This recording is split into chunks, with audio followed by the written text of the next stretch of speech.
Panibagong pakipagsabak na naman tayo mga kapaders. Dalawang gabi ako walang laot. Na ito ang binamano, kurinis kagad.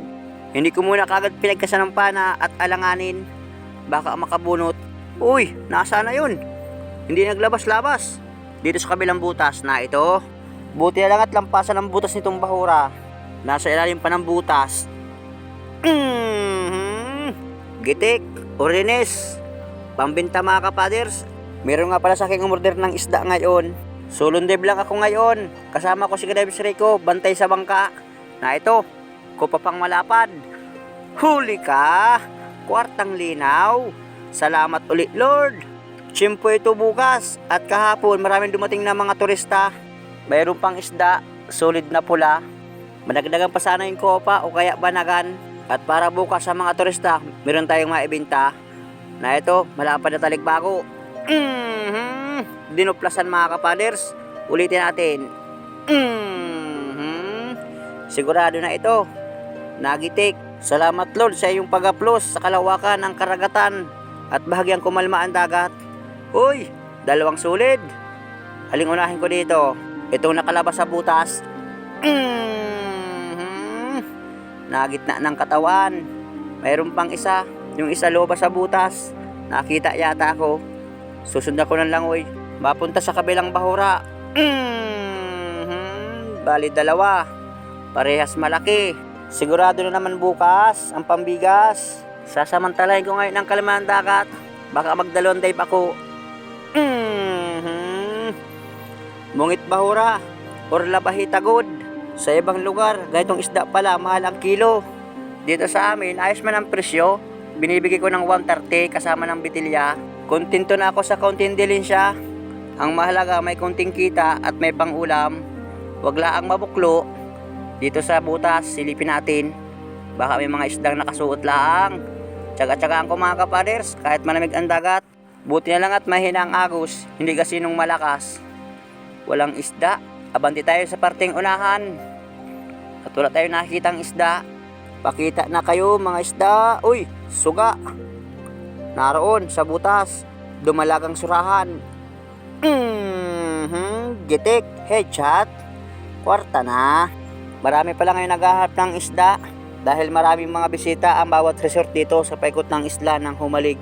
Kaya tsatsagaan ko kahit malamig ang dagat. Buldira na bahura ito. Na ito pa, tapasan. Gigitikin ko. Hindi man laang. Ay siya mga kapaders, nagitik. Akala ko hindi. Huling persa lang pala ng isda yun. Sa nag-order dyan ng tapasan, na ito na. Napana ko na. Siya nga pala, kaya ko sulon dive. Si Kadebs Rico, may sipon pa, hindi makalubog. Rodelio. May ganitong pang ulam ni Kadebs Rico, sabawan. At matagal-tagal hindi siya nakalaot. Kaya ngayon mga kapaders, ating bibigyan ng masarap-sarap na ulam si Kadebs Rico.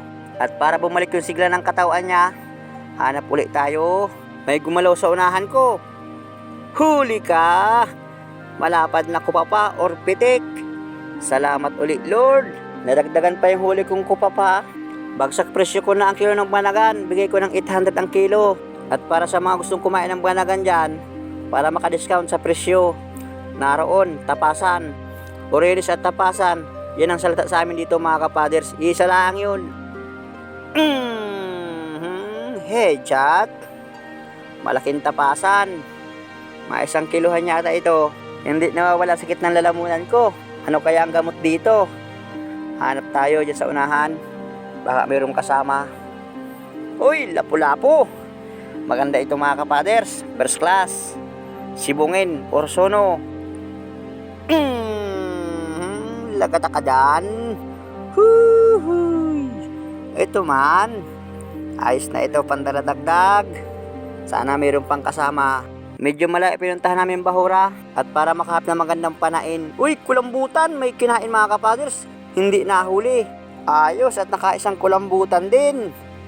Ayan mga kapaders. Videohan ko muna at para makita ninyo. Gaya talagang kulambutan kapag didilim, maamo. I-double ko na rubber ng pana at baka makahalata pa. At baka lumayas. Sana magitik. Ugbot, hindi nagitik. Huy, sayang ang tinta na naman. Nangitim na ang dagat. Hirap nang makita sa camera mga kapaders. Ayan, wag lang makabunot. Bayaan ko na kung di baling maubos ang tinta. Ang malaki itong kulambutan mahuli ko at maganda ang presyo. Maghahanap pa tayong mga panang isda dito sa mga mataas na bahura. Lalim ng mga butas. Uy, kupa pa. Ayos na naman to. Huli ka. Wow, lapad. Halos konti nilapad ng aking palad ng kamay. Pandaradagdag. Sa gusto dyan bumili ng banagan, comment lang kayo sa comment section. At paunahan na lang. Good size na yung kuha pa nahuli ko. 3 piraso na. Kailangan walang banagan. Hanap ulit tayo. Naroon, budlawan. Tumaas ng langoy at papalayas na. Lagata ka dyan. Gabaraso kalaki. Nasaan kaya ang marami ng budlawan na ito? Yun ang magandang matsimpuhan. At pag nakita, minsan gaytong isda, pangon, maraming magkakasama, hanap ulit tayo. Oh, hoy! Hoy, laki! Nagulat ako dun.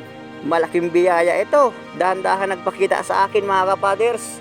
Hindi ko sukat akalain. Dito sa mataas na bato ay may nagtatagong malaking surahan. Sobrang laki nito mga kapaders. Ang haba na ng sungay. Sa estimate ko, mga 3 kilo.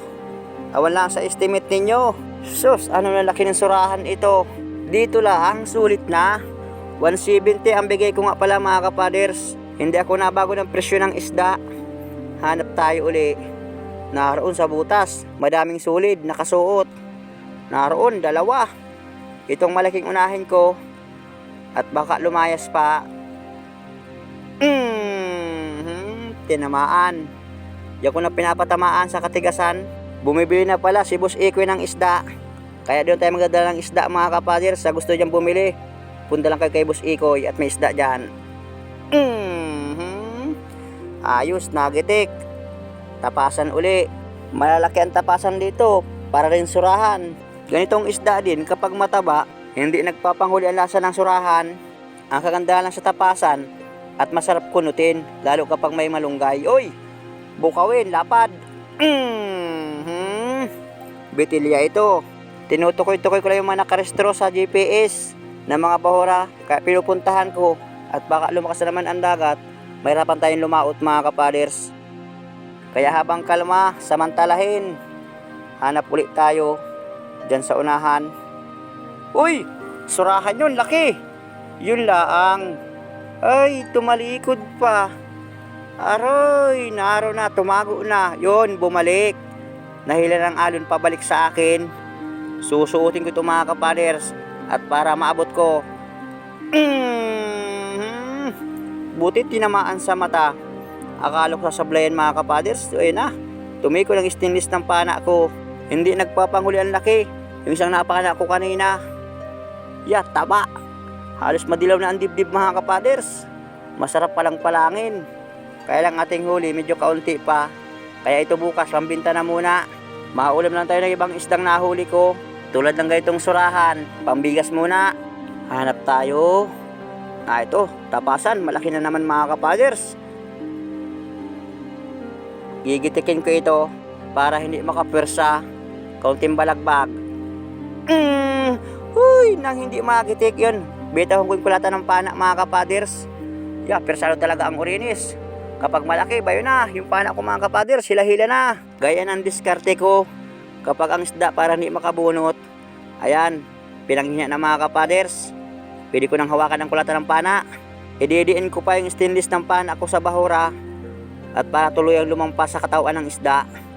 Ayan, persado talaga mga kapaders. Nagpaparaikot pa, uy. Muntik pa akong banggaan. Yun, nakalapat din. Napago din mga kapaders. Para ring surahan. Persado. Nagpaparado ko ng hasang. Pinahirapan ako ng tapasan na yun.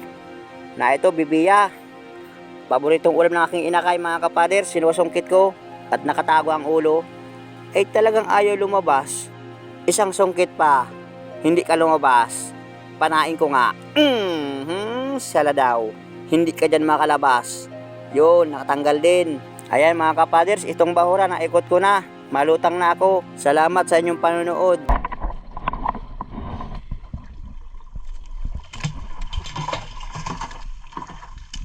Ito na mga kapaders. yung huli ko sa unang dive. Taglay tayo ng bahura at tiyempo ang kalan ng dagat mga kapaders.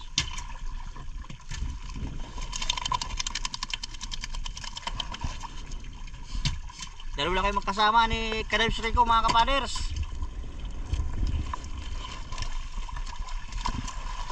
At tiyempo man, dalawang surahang malaki. Dambuhalang surahan. Salamat Lord. Ipambigas na naman. Ito si Kadebs Rico mga kapaders. Tapos na yung kanyang ginagawa. Kaya ngayon ay balik paglalaot ulit mga kapaders. Sa surahan. Isang kulambutan man. Malibot kami ng ibang bahura. Pupuntahan ko yung mga naka restro sa GPS. Ayan. Laki. Kaya mo. Abang-abang lang sa pangalawang dive ko. At malipat na kami. At pagkakain ko, masisid na rin ako kagad. Malamig kaya ang simoy ng hangin.